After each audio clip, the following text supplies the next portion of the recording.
Joining us now is Gerard Filitti, Senior Counsel at the Lawfare Project. Gerard, thanks for joining us. I know you've said the Supreme Court made the right decision in the affirmative action case. How much does a case like this new one against Harvard challenging legacy admissions fit into the push to make college admissions less race-based and more merit-based? I think this is a very good case and a strong case to bring, a timely one after the affirmative action decision. Really, what this case is saying, or what it is claiming, is that because of legacy admissions, there's a disparate impact on minority admissions. Fewer minorities get in because we have predominantly white, upper, well-off students who are getting in because their families at one point attended the school and likely contributed a lot of money to the school over the years.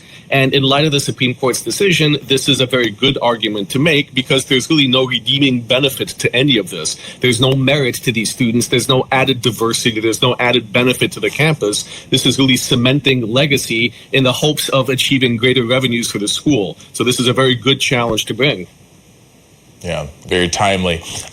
We've just wrapped up a term with some pretty controversial decisions just in the last week. Looking back, what can we glean from this term, not just in how the justices decided on these cases, but the attention paid to what the justices do outside of the court? What should we take away from this most recent term?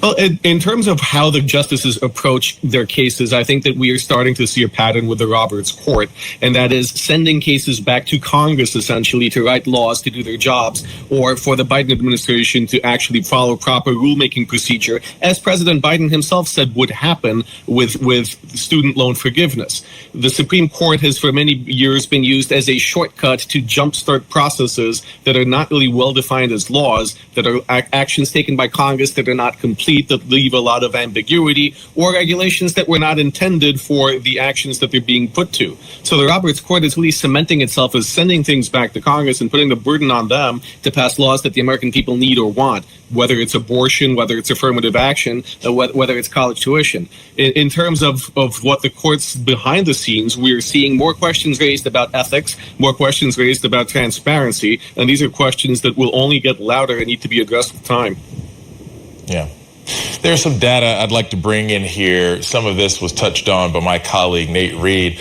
An Associated Press NORC analysis found that public confidence in the court is its lowest since 1973. And Gallup polling from last year found something similar. 25% of Americans have confidence in the Supreme Court, down from 36% in 2021. That's mostly driven by Democrats and independents. What sort of impact might this lack of confidence have on the court's reputation going forward? Well, there are two things here. The lack of confidence in the court going forward will only see numbers of trust in the Supreme Court go down.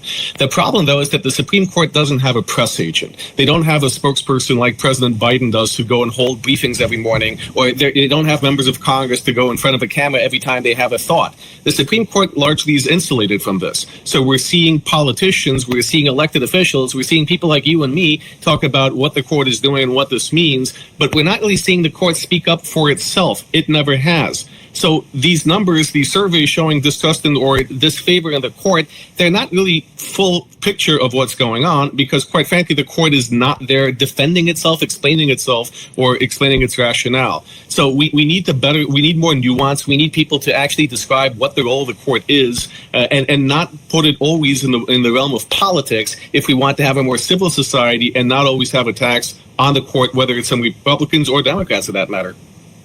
Mm-hmm. What can we expect from this court going forward? And are there any cases we should be looking out for in the following term? Anything that you've got your eye on? Well, there are a couple of cases that I'm looking at for next year. One of them, Alexander v. South Carolina, NAACP. It also deals with congressional redistricting. We just saw that this year. The court struck down as kind of ridiculous the proposition that courts can draw districts, or state legislatures, can draw districts without court supervision. There is Moore v. U.S., which deals with taxation and whether the federal government can tax unrealized gains on income. The implications for that are massive in terms of the government instituting laws to tax assets before they fully mature. For example, gains in assets, gains in property values, gains in income. All of these billionaires who have assets but are not paying their fair share of taxes, that case will have tremendous repercussions. And we also have a Second Amendment case where we were asking whether someone who is the subject of a domestic restraining order can still have guns because of the court's previous rulings on the Second Amendment. These are all cases to watch for. Yeah. Gerard Filitti, Senior Counsel at the Lawfare Project. Thank you so much for joining us. We appreciate it. Thank you, Christian. Thank you so much.